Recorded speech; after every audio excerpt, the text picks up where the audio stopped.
नमस्कार, स्वागत है study with Ravi YouTube channel में। और आज पढ़ेंगे महादेवी वर्मा से महत्वपूर्ण प्रश्न जो टीजीटी पीजीटी परीक्षाओं के लिए महत्वपूर्ण होंगे।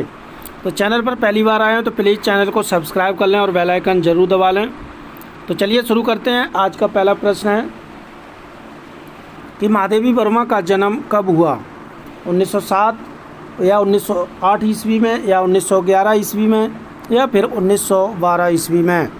तो इसका सही आंसर है कि महादेवी वर्मा का जन्म हुआ था 1907 ईस्वी में और ये फर्रुखाबाद में जन्म हुआ था। अगला प्रश्न है, महादेवी वर्मा को किस साहित्यिक युग की शक्ति कहा जाता है?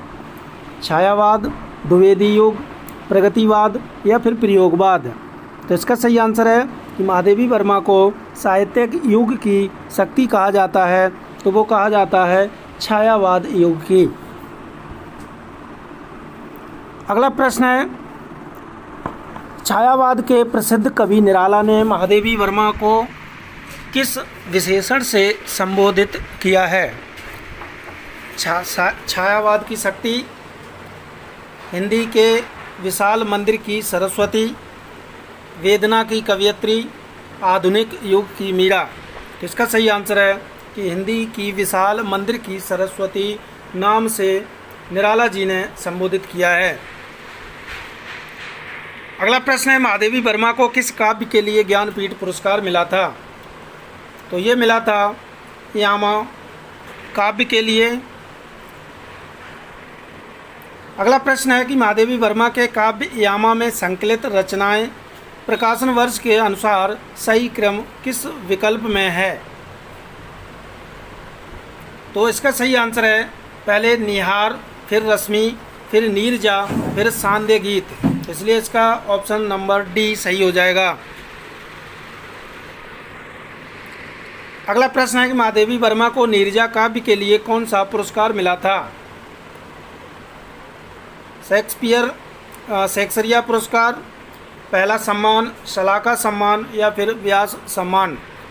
इसका सही आंसर है शेक्सपियर पुरस्कार मिला था नीरजा काव्य के लिए। अगला प्रश्न है, दिया नामक कविता किस भाषा में है? ब्रज भाषा में, अवधी भाषा में, खड़ी बोली में या फिर राजस्थानी में। तो इसका सही आंसर है दिया नामक जो कविता है महादेवी वर्मा की, ये खड़ी बोली में कविता है।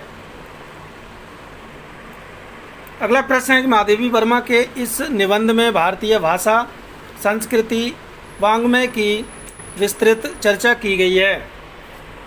तो ये की गई है संकल्पिता में।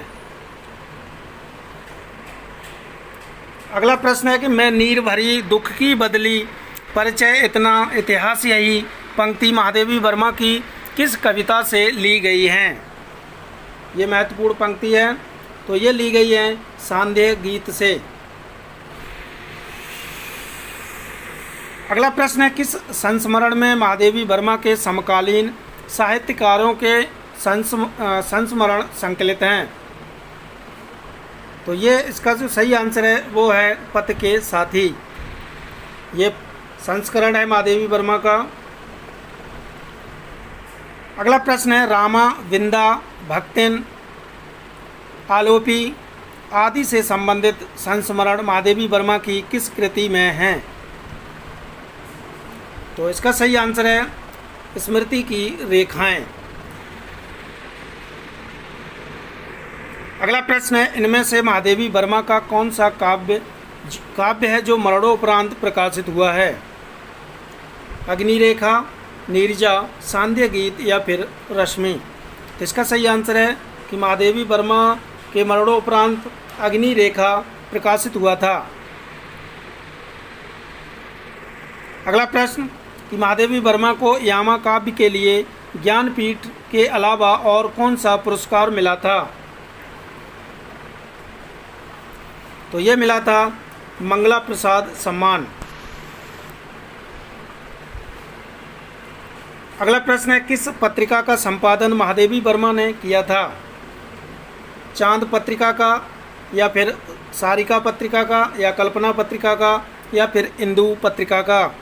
तो इसका सही आंसर है इनमें से जो महादेवी वर्मा ने पत्रिका का संपादन किया था वो किया था चांद पत्रिका का।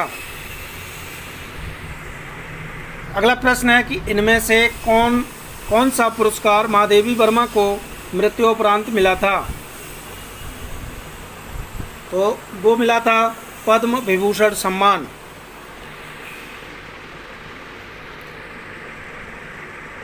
अगला प्रश्न है कि महादेवी वर्मा का जन्म स्थान क्या है? तो इसका सही आंसर है फर्रुखाबाद, उत्तर प्रदेश।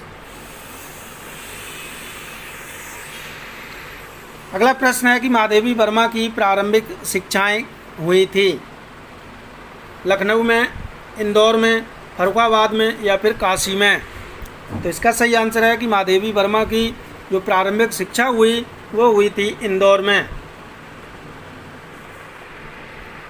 अगला प्रश्न है कि महादेवी वर्मा किस विद्यापीठ की प्रधानाचार्य रही थी? तो इसका सही आंसर है कि प्रयाग महिला विद्यापीठ की महादेवी वर्मा प्रधानाचार्य रही थी।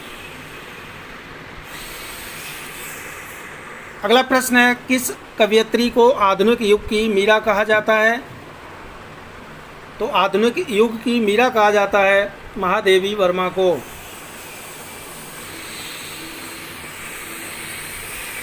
अगला प्रश्न है महादेवी वर्मा को ज्ञानपीठ पुरस्कार कब मिला था? तो महादेवी वर्मा को ज्ञानपीठ पुरस्कार मिला था 1982 ईस्वी में। अगला प्रश्न महादेवी वर्मा को पद्म भूषण पुरस्कार कब दिया गया? तो महादेवी वर्मा को पद्म भूषण जो पुरस्कार दिया गया था वो दिया गया था 1956 ईस्वी में। अगला प्रश्न है महादेवी वर्मा को पद्म विभूषण पुरस्कार कब दिया गया? तो पद्म विभूषण पुरस्कार दिया गया था 1988 ईस्वी में। अगला प्रश्न लेखकों की सहायता के लिए किसने साहित्यकार संसद की स्थापना की थी? तो लेखकों की सहायता के लिए साहित्यकार संसद की स्थापना की थी, वो की थी महादेवी वर्मा ने।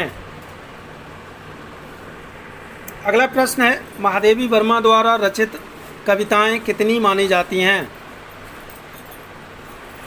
216, 220, 230 या फिर 236? तो इसका सही आंसर है 236। ये महादेवी वर्मा द्वारा रचित कविताएं मानी जाती हैं। अगला प्रश्न है कि महादेवी वर्मा का काव्य दीपशिखा का प्रकाशन वर्ष है? तो दीपशिखा का प्रकाशन वर्ष है 1942 ईस्वी।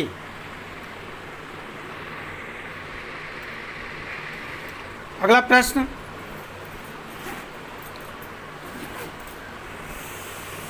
सप्तपर्णा काव्य का प्रकाशन वर्ष क्या है? तो सप्तपर्णा का प्रकाशन वर्ष है 1960 ईस्वी।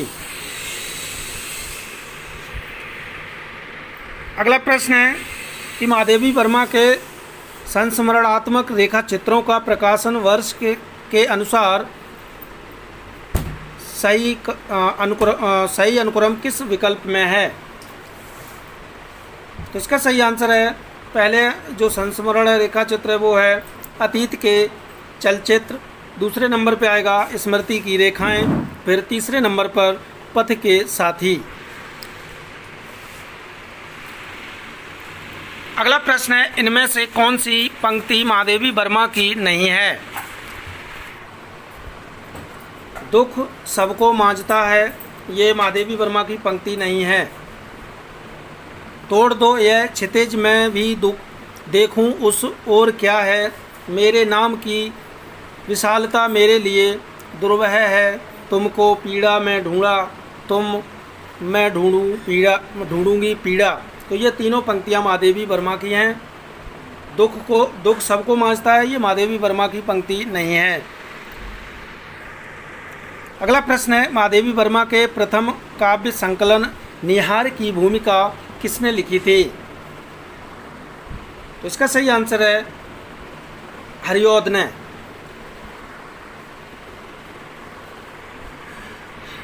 अगला प्रश्न है, यह किसने लिखा है कि छायावादी कहे जाने वाले कवियों में महादेवी जी की रहस्यवाद के भीतर रही है?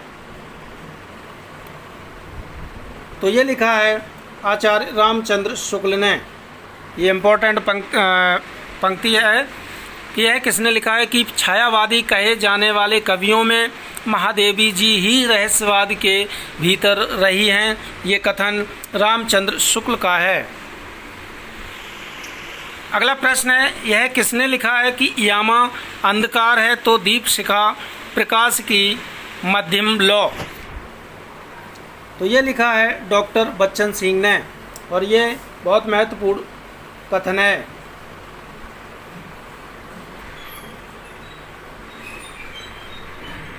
अगला प्रश्न है, श्रृंखला की कड़ियों का प्रकाशन वर्ष है? तो श्रृंखला की कड़ियों का प्रकाशन वर्ष है 1942 ईस्वी। और आज का लास्ट प्रश्न है, स्मृति की रेखाएं संस्मरण का प्रकाशन वर्ष है? 1944, 1942, 1941 या फिर 1943 ईस्वी? तो इसका सही आंसर है 1943 ईस्वी। ये स्मृति रेखाएं संस्मरण का प्रकाशन वर्ष है।